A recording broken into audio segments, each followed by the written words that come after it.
आता हुआ दिखा है। ऑफ कोर्स एक पॉजिटिव डेवलपमेंट है, बट आगे चलकर अभी भी और कुछ क्लैरिटीज आनी बाकी है कि एम्प्लॉइज के लिए आगे फर्दर किस तरह का फाइनेंशियल सपोर्ट आता हुआ दिखेगा। साथ ही जेफरीज की राय है चोलमंडलम इन्वेस्टमेंट्स पर, जहां पर खरीदारी की राय बरकरार रखते हुए लक्ष्य 1685 से बढ़ाकर 1800 रुपए के अब ये देते हुए दिख रहे हैं। स्ट्रॉन्ग ऑटो लोन फ्रेंचाइजी है और कंपनी जो है नॉन ऑटो बिजनेस में भी अपना बढ़िया नेटवर्क बनाती हुई नजर आ रही है। एमजीएल पर भी जेफरीज की राय है, खरीदारी की राय बरकरार रखी है।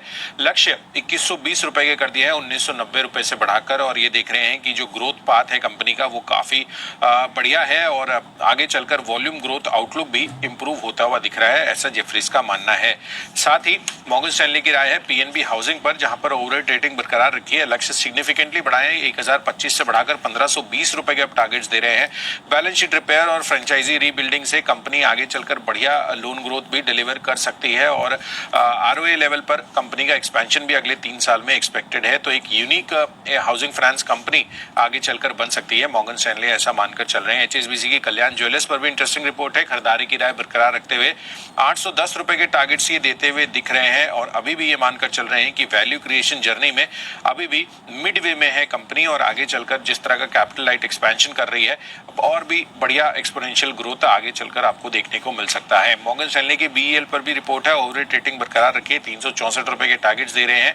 नई ऑर्डर विंस जो कंपनी सिक्योर करती हुई दिख रही है, कोचिन शिपयार्ड से भी हाल ही में जो ऑर्डर जीता है वो भी कंपनी के लिए काफी बढ़िया साबित हो सकता है। फाइनेंशियल सर्विसेज पर नोमुरा की भी रिपोर्ट है, जहां पर बजाज फाइनेंस पर न्यूट्रल रेटिंग बरकरार रखते हुए 7200 रुपए से बढ़ाकर 7500 रुपए के टारगेट किए हैं। बजाज फिनसर्व पर भी खरीदारी की राय बरकरार रखी है, 1780 से 1930 के टारगेट्स दे रहे हैं और श्रीराम फाइनेंस पर भी खरीदारी की राय मेंटेन करते हुए 3500 रुपए से बढ़ाकर अब सीधा 3800 रुपए के टारगेट्स नोमुरा ने कर दिए हैं।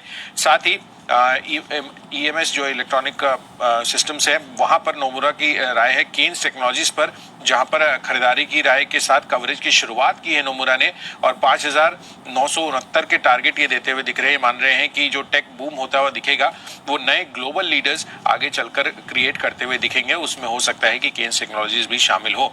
और अंत में जहां पर एचएसबीसी ने ओला इलेक्ट्रिक पर रिपोर्ट निकाली है, खरीदारी की राय बरकरार रखी है, 140 रुपए के टारगेट्स भी ये मेंटेन करते हुए दिख रहे हैं। हालांकि इनकी कमेंट्री थोड़ी वरिष्ठ में ये मान रहे हैं कि जो रीसेंट मार्केट शेयर लॉस हुआ है ओला का वो हो सकता है कि एक चिंता का विषय बन सकता है, बट ऑफ कोर्स आगे चलकर अगर ये ऐसे ही रहता है कि मार्केट ट्रेंड थोड़ा गिरे तो 15 से 20% की डाउनसाइड रिस्क जो है वॉल्यूम एस्टिमेट्स में आगे चलकर देखने को मिल सकती है।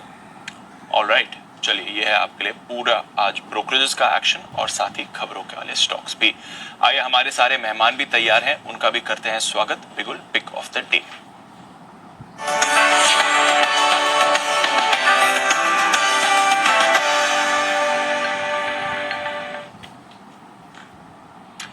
स्वागत है